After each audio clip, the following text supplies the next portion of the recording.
हर रोज लाखों लोग ट्रेन में सफर करते हैं और ट्रेन को हमारे देश की लाइफलाइन भी कहा जाता है। तो क्या ट्रेन में सफर करते वक्त क्या कभी दिमाग में आया है कि आखिर ट्रेन के डिब्बों से लेकर उसके पहिए और ट्रेन की पटरियां आखिर बनती कैसे हैं? दोस्तों, सबसे पहले बताते हैं आखिर ट्रेन के डिब्बे कैसे बनाए जाते हैं। क्योंकि इन्हीं ट्रेन के डिब्बों में बैठकर हम रेल का मजेदार सफर करते हैं, तो इस ट्रेन के डिब्बों को बनाने के लिए स्टील की शीट का इस्तेमाल किया जाता है। इसके लिए स्टील की शीट को फैक्ट्री में लाया जाता है। इसके बाद इन्हें एक्सपेक्स मेजरमेंट में कटर की मदद से काट लिया जाता है। इसके बाद डिब्बे के आकार की माप लेकर इन पर वेल्डिंग की जाती है और इस तरह से ट्रेन के कोच के एक एक डिब्बे तैयार किए जाते हैं। लेकिन अगर आप यह सोचते हैं कि पूरी की पूरी ट्रेन एक साथ तैयार होती है, तो जानकारी के लिए बता दें, ट्रेन को बनाते समय हर एक कोच को अलग अलग तैयार किया जाता है। उसके बाद इन्हें मजबूती से वेल्डिंग की मशीन और मोटे मोटे बोल्ट की मदद से आपस में जोड़ा जाता है।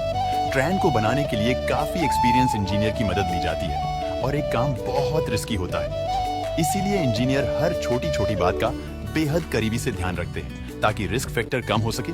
और फिर स्टील की शीट से बने हुए ट्रेन के इन डिब्बों को सुंदर बनाने के लिए इन पर जरूरत के हिसाब से रंग किया जाता है और इस तरह ट्रेन के डिब्बे का ऊपर ही ढांचा तैयार हो जाता है।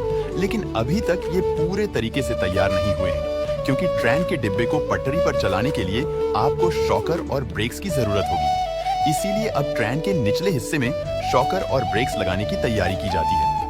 इतना काम होने के बाद ट्रेन को आड़ा करके एक्सेल वाले हिस्से में पहिए लगाने का काम शुरू किया जाता है और फिर एक बार ट्रेन को क्रेन की मदद से वापस पहियों के ऊपर सीधा खड़ा कर दिया जाता है और दोबारा से इन पर बैंड करके इन्हें कोच के पीछे फुट कर दिया जाता है।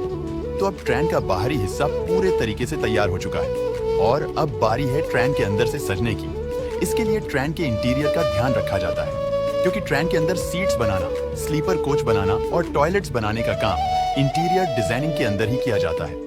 इंटीरियर डिजाइनिंग के तहत ही ट्रेन के अंदरूनी हिस्से में फ्लोरिंग, पैनलिंग, लाइट्स, फैन, पानी और बिजली का इंतजाम किया जाता है और इसी इंटीरियर डिजाइनिंग के तहत आपको ट्रेन के अंदर मिलने वाली सारी फैसिलिटीज का इंतजाम किया जाता है और ट्रेन का डिब्बा पूरे तरीके से बनकर तैयार है। और अब बारी आती है इसको टेस्टिंग करने की, जिसे वेयर हाउस में टेस्ट किया जाता है और जो डिब्बे टेस्टिंग प्रोसेसर में पास हो जाते हैं, उन्हें फाइनल टेस्ट लेने के बाद आगे के प्रोसेसर के लिए भेज दिया जाता है। दोस्तों, ट्रेन के डिब्बे बनाने के बाद बारी आती है ट्रेन की पटरियां बनाने की, जिनके ऊपर हमारी ट्रेन दौड़ लगाती है।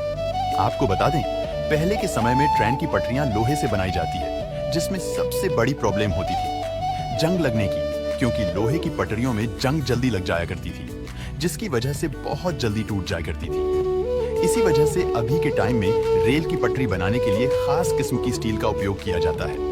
इसमें लोहे, स्टील, मैंगलोय को मिलाकर एक मिक्सचर बनाया जाता है, जिसे मैग्नीज स्टील यानी कि अलॉय स्टील कहा जाता है। इस वजह से इसमें ऑक्सीकरण नहीं होता और कई सालों तक इसमें जंग नहीं लगती और पटरियां लंबे समय तक टिकी रहती हैं। हम उम्मीद करते हैं आपको आज का वीडियो पसंद आया होगा।